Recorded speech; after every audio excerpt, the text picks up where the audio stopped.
Hey Rebels, my name is Matthew Barton. Welcome to the Rebellion Brewing Podcast. Today, I'm sitting down with Jenn Sharp. She's telling stories all about Saskatchewan food. And I think food is the perfect jumping off point for coming together as humans. In these politically charged times, during the middle of a plague, it's hard. It's harder to find reasons to come together. I think one of the best ways to find common ground is with good food and a tasty pint. Sharp's also the author of Flat Out Delicious and the creative force behind Flat Out Food, a new docuseries featuring Saski folks making great food and drink, including our very own Lentil Beer. And it begins airing February 24th on City TV, which will be available also for streaming online after it airs. I'm going to include links in the show notes so you can find it after the show. So let's get into it.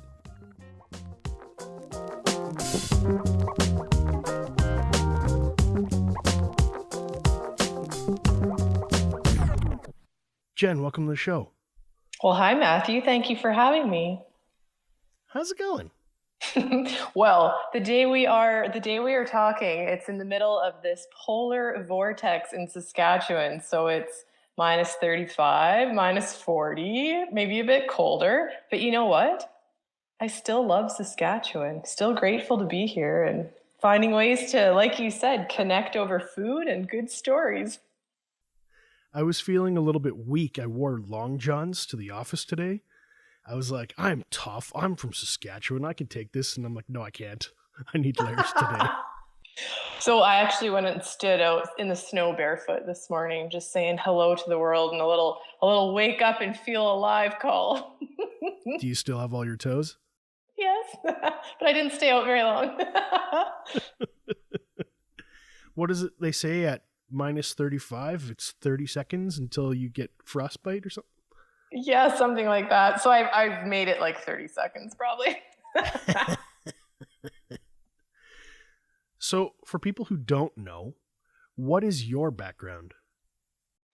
So I grew up in Saskatchewan, Matthew. I was born on a farm near Craig, right in kind of the middle between Saskatoon and Regina, and then spent most of my formative years in Saskatoon and had the opportunity to study abroad and live abroad quite a lot, but have always felt this pull, this drawback to Saskatchewan. And I truly love this province.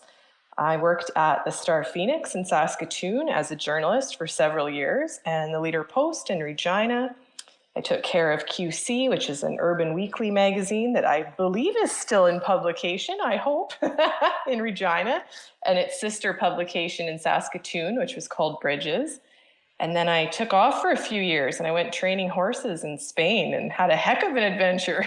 And then I came home and got this deal to write Flat Out Delicious. And in 2018, my friend and photographer Richard Marjan and I spent months traveling all over this province to find some of the best stories and some of our finest food artisans. So that is everyone from chefs and farmers and beekeepers and bakers to Rebellion's own Mark Heisey, and learning about the stories behind our food and traditions and agriculture. And so now that we have, we, as in myself and Adrian Halter of Halter Media in Regina, we've turned that into a docuseries, and it's called Flat Out Food. So it's like this beautiful evolution that's happened in Saskatchewan. I remember when the book first launched, we have a few at the brewery for sale, and it seemed to be very warmly received. You know, it's easy for people to criticize a thing when it comes out and they don't necessarily understand all the work behind it. But when people saw this and you said, here's what this is about, everybody, at least to me, was universally like, yeah, it's about time.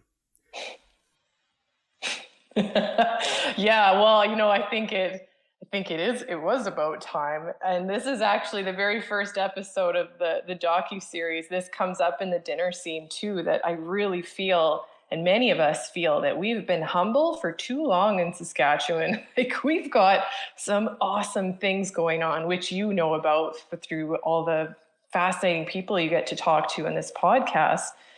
And when the book came out, I had I'm sure it's normal trepidations of what people might say or think. And I obviously could not include everyone in the book.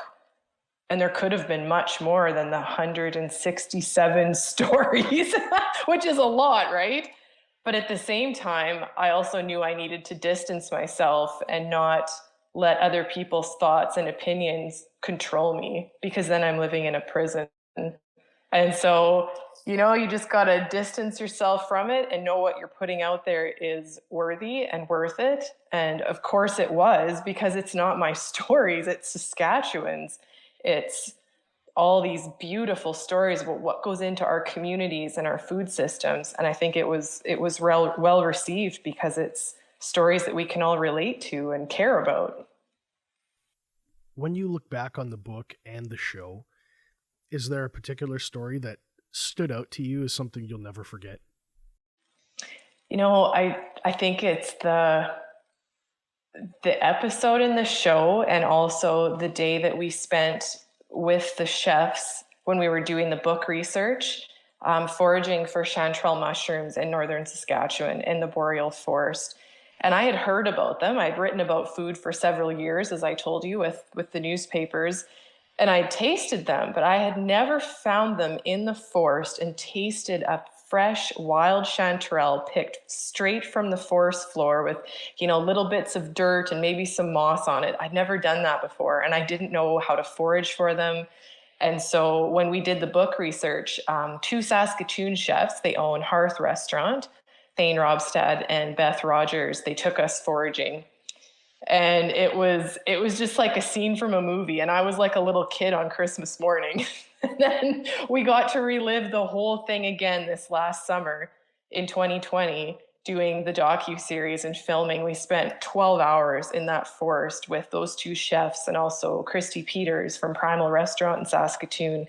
And by the end of the day, I was just crawling around on the forest floor eating these little mushrooms, and I was so happy. And it's like, it's pure magic, these little forest jewels, and they are right in our backyard. They are coveted by chefs all over the world, and they grow wild and beautifully in Saskatchewan. What makes a chanterelle mushroom so special? So there's a few things that make Saskatchewan chanterelles special, and I've been learning this over the past few years. They grow in other parts of Canada, not just Saskatchewan, but there's something about the unique climate and the soil, our trees. It's terroir is the French word, and I always mispronounce it, but what goes into the Saskatchewan chanterelles makes them very densely flavored, like this punch that hits you when you eat it. It's this peppery, it smells like an apricot, but it tastes peppery on the tongue. And once you cook it, the taste changes. And once they've been refrigerated, the taste changes as well. And they're still incredible, but right from the forest floor, nothing else tastes like it. And so the Saskatchewan ones are actually quite small compared to ones that say in BC. The BC ones are quite a bit larger, and they tend to have more water in them, so the flavor isn't as concentrated. But these Saskatchewan wild chanterelles are tiny and bright orange color and just this flavor burst. So it's quite cool. I was super lucky. I got to have some shaved chanterelles on top of like this oatmeal porridge dish. And my wife, she's allergic to mushrooms. So it was kind of like, I'll just take that. And I got to have her course too. Attaboy. The chef, he looked at me. He saw me take her serving. He's like, hey, that's not fair. And I'm like, no, it's okay. She's like, I'll like, take care of that. Yeah. That's awesome. I know that the act of writing can sometimes be a solitary act. At least it is for me when I'm sitting down at the keyboard. But it sounds like yours was a much more collaborative exercise in journalism, and you're just reaching out to multiple people rather than just living inside your own head. Is that accurate? Yeah, in many ways, yes. I mean, going out and getting these stories for Flat Out Delicious was 100%.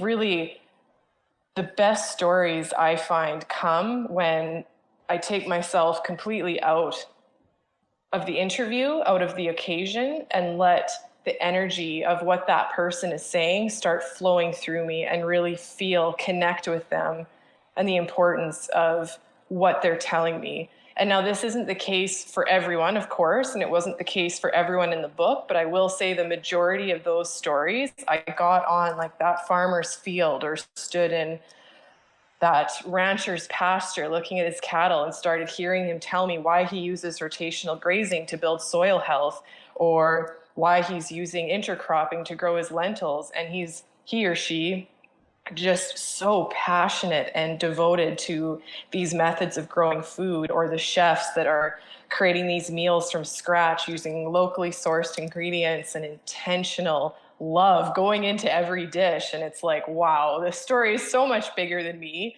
And then my job is really as a conduit to put this into a condensed little 250 or 300 word profile for the book that readers can hopefully get enough information that they need to find this person, to want to visit this person and eat their food, and also to feel a little bit of that energy that I was feeling. So there's a famous saying about writing. I think it was Mark Twain. He said, I didn't have time to write short, so I wrote long, because writing short is incredibly difficult.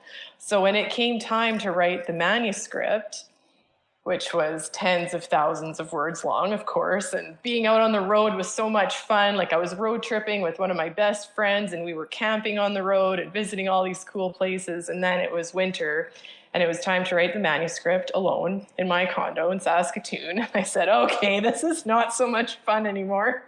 It was actually very difficult. And the day I finished was one of the happiest days of my life. In my background, I've also got an experience with print, but too, with TV. I've found that technology often tends to get in the way when I'm trying to interview people. I feel like it's less natural flowing experience. When people have the camera on them, it feels like just the very act of observing them with a lens or mediated through technology kind of destroys the magic that I could find when I was doing print work, when I was just a writer. How do you capture that in the docuseries? How do you get back to that place? I'm just making a vast assumption here that technology screws you up too, just like it does me, but if yes, then how do you get the magic? That is such a great point that you very eloquently put into words, and it was something that I grappled with quite a bit shooting the docuseries, because, as you say, a print background, I was very low tech as a journalist. I maybe would have my phone and snap a photo here and then, but I didn't do anything. Like, I had my little recorder, and I would just like put it down and just like forget about it and bring that person in to feel that energy of the story. So it was no tech. And I found that, as the more you get talking, people open up. And yes, you get these authentic, impactful stories. Now, exactly what you said, you stick a camera in front of somebody's face, especially someone that has never been on camera. Yes. Matthew's making a very funny, tense face. Yeah, that's exactly what happens. And for me too, I did not have much experience interviewing people behind the camera either. But you know what? I just used the exact same kind of idea as I would in a print story. And that is just let all this technology fall away. It's just you and me. I care about this story. I truly do. I want to hear everything about it. You're just talking to me. And I found a lot of people were a bit tense at the beginning, just because there's so much equipment and everything else. And then it starts to fall away, and that authenticity comes out. And also is so blessed to have the crew that we did, that Adrian Halter assembled, and a lot of friends and industry people that were absolutely phenomenal at what they do, and just very gentle and soft and accepting. There wasn't any yelling or rushing or none of that. It was just this really great atmosphere that I think made people feel very comfortable and open to share their stories. Was it a Saskatchewan film crew?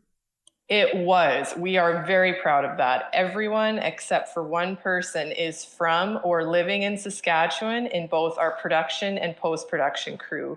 And that was not easy to put together. As you probably know, what has happened to our film industry in this province, but it was important to us. So, and we got really lucky too. A few of our crew members had been living abroad or elsewhere, not in Canada, and had managed to come home or had made it home because of the virus, and it all worked out in our favor. So we got some incredible talent, and very grateful for that. Maybe you can confirm this, but I've heard that Saskatchewan's film community, the people who are producing TV shows and docuseries like this, they're low drama. They don't screw around. There's no ego. They just are great at what they do. This is what I've heard and been told repeatedly. Well, I'm so new to this. That is what it seemed like to me, just getting my foot in the door with all of it. But yeah, like everyone that I've worked with this past year, of course, Adrian Halter included, it's collaborative, low drama, like support one another, because there's so few of us, or so few of them. I think we got to take care of each other. And our culinary industry is a lot like that too. I've found in Regina, Saskatoon, in rural centers. I think it's honestly the Saskatchewan spirit. The idea I've been kicking around in my head is we forgot who we were, and food and beer allows us to come together and kind of remind ourselves of our values. And I haven't really fully formed this idea. It could be a total turd on arrival, but I just can't stop thinking about how when I get to go out to the farmer's field and talk to him about his barley, or when I go out to talk to Justin at JGL Farms and smell the hops in the wind, it's a chance to remember who we are and what we truly value and what makes life better. And I kind of wanted to bug you and say, when you're sitting down in the editing suite and you're getting to pull all these video clips together of these people, was it an act of finding values or expressing values that you maybe had in yourself? Was it hard to share ideas, or did it just flow and you're like, this is my Saskatchewan? Oh, I love this idea, and I've been toying with this too this past year. I feel like 2020 really showed us all what we're made of and what's important to us, and it was this grand coming back home. And I'm sure you noticed the uptick in people wanting locally sourced food and caring more about craft beer and supporting local, all these things, which to me is the most incredible silver lining out of all of this.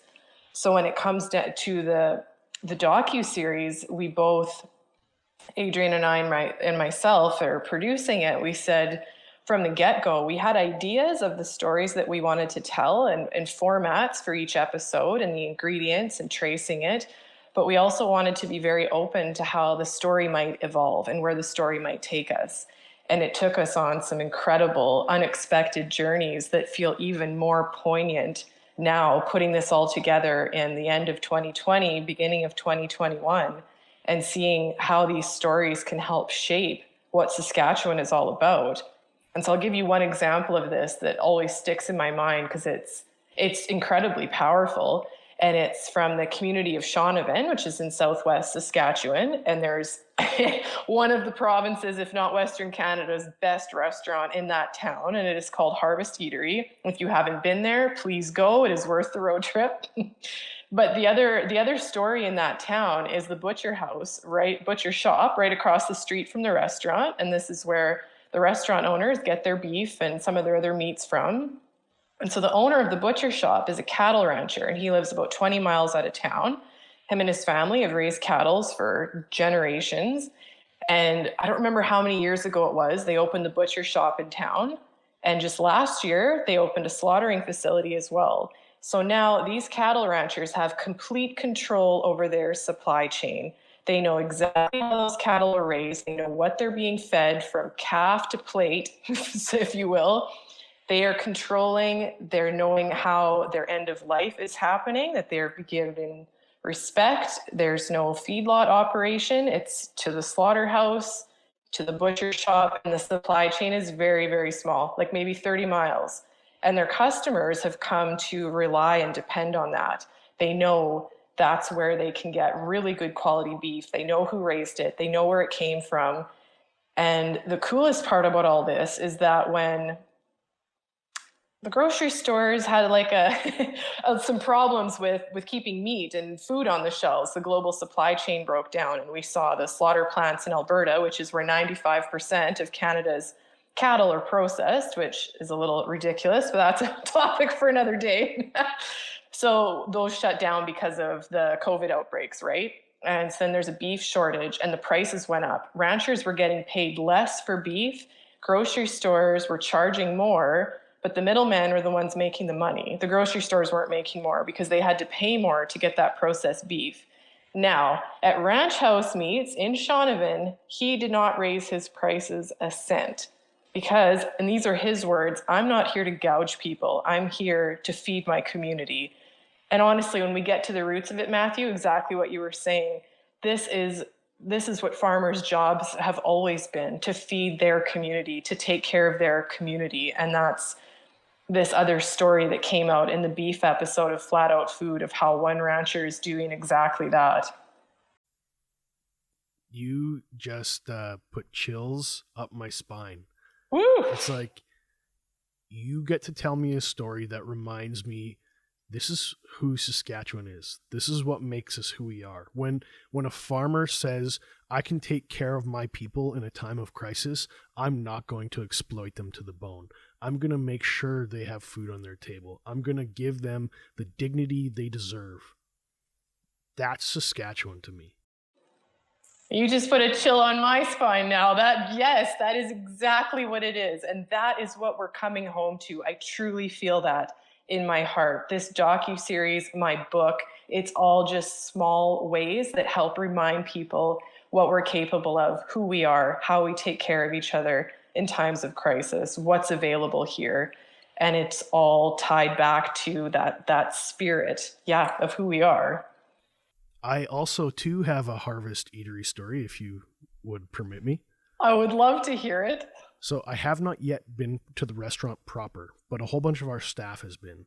And my wife and I actually had plans this summer, and we said, we're going to make a whole evening of it. We're going to leave the kids with grandma and grandpa. We're going to book a hotel room, do the whole thing, hang out with Garrett and his wife. And it just never happened. But the first time I met Garrett, it was actually at the Rebellion Tap Room. And a tick had burrowed into his neck. And it was gross. And his wife was like, "Oh, this is sick. I can't touch this. It was just too close to her, right?" And so I helped him get this tick out of the back of his neck, and it was just like, "Here you go, buddy." Just fist bump, and we just sat down and had beers. I didn't know he was Garrett from Harvest Eatery at the time. We were just having a beer and hanging out. And I found them to be such lovely, charming people. And then when I was like, "Wait, you're the guy that does the food in Shaunavon? You're awesome." And he's like, "Oh, you've heard of me?" And I'm like, "Of course I've heard of you." It was just this real, no egos, no pretentiousness, just a really fun interaction. And then the next time they came in, he's like, "I'm okay, no ticks this time." That totally sounds like him too. Oh man, that's good. That's my Garrett story. That's awesome. If there's one thing people need to know before they check out this docuseries, what should they know?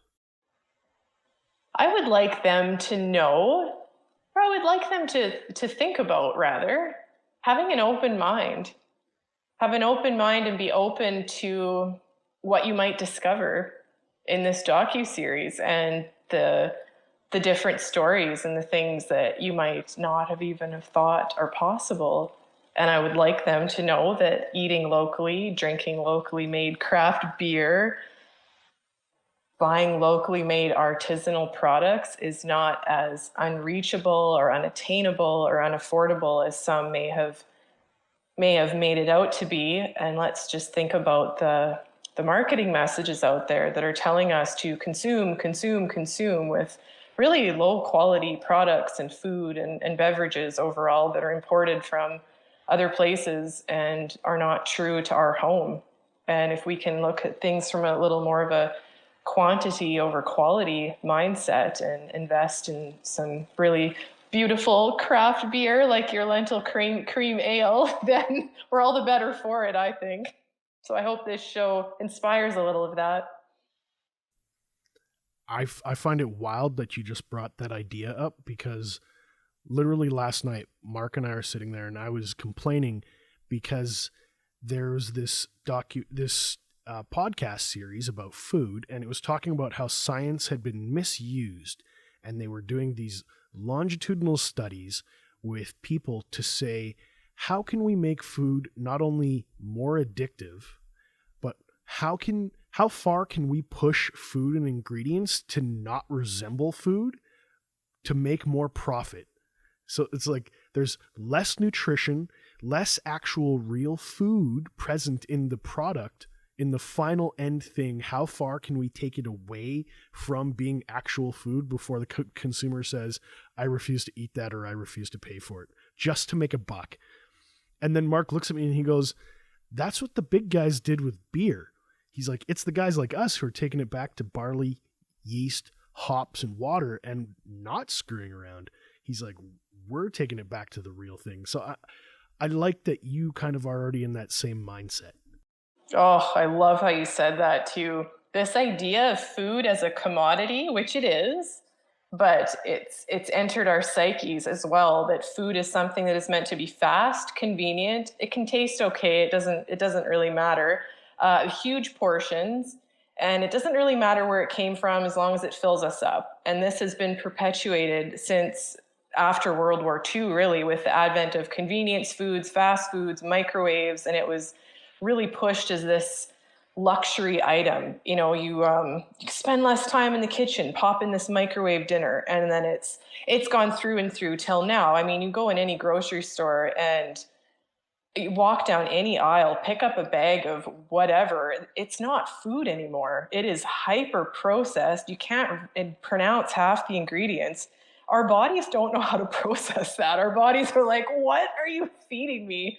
And like once in a while, it's okay, it's tasty, but you eat that over time and you look at the oxidative stress that causes and the very high rates of chronic disease that we have in North America. A lot of that is related to our food and to these major food companies that you talked about that have marketing budgets in the billions of dollars that push it on us all the time, like, oh, it's got vitamin D added, but it's actually terrible food and we're giving that to our kids or whatever it might be, right? And Mark is so on the money about the big beer companies too, because it's right. And you could talk about it with wine too. I mean, it's some of the more popular wines are basically like drinking sugar, right? It's like, okay, what, we've gone a little bit awry here. But the cool thing about it, it's very easy to take back your sovereignty and to reclaim your own food future and your drinks as well. And all you have to do is just start looking in your own backyard, because Saskatchewan is full of people that are bucking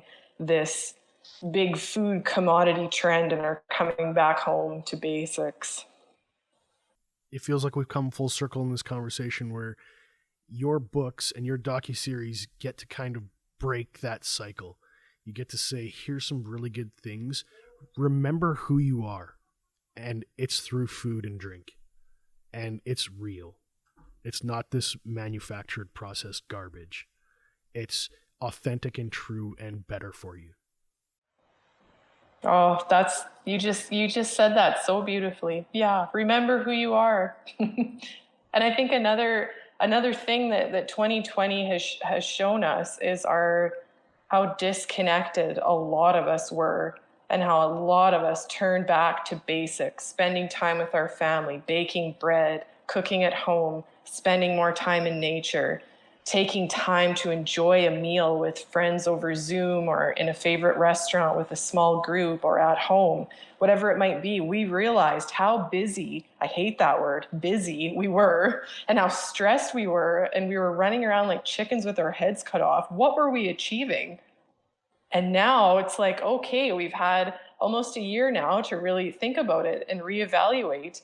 And I hope really to come back home to what matters and what nourishes us, what truly nourishes us.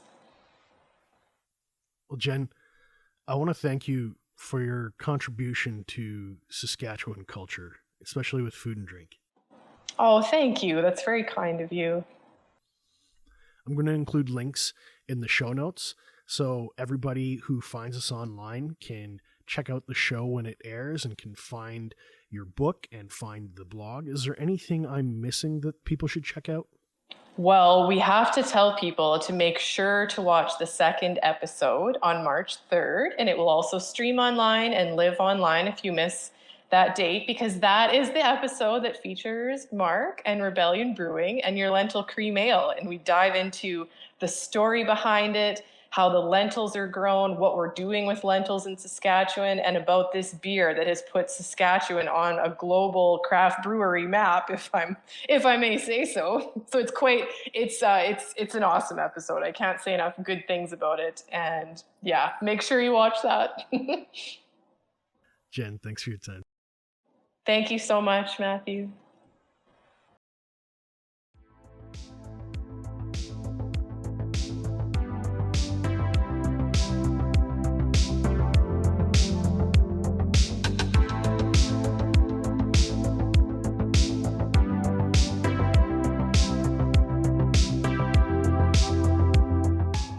Rebels, thanks for listening today. If you have any questions or comments about this episode, be sure to join us on our brand new Facebook group page, the Rebellion Brewing Podcast. I'm also proud to let you know that we're members of the Saskatchewan Podcast Network. It's a one-stop shop for tons of locally produced stories from across our province. You can find them at the saskpodcastnetwork.com. Be sure to follow us on Facebook, Instagram, and Untappd, as well as TikTok, so you don't miss out on the latest in Sask craft beer. Thank you for joining the Rebellion.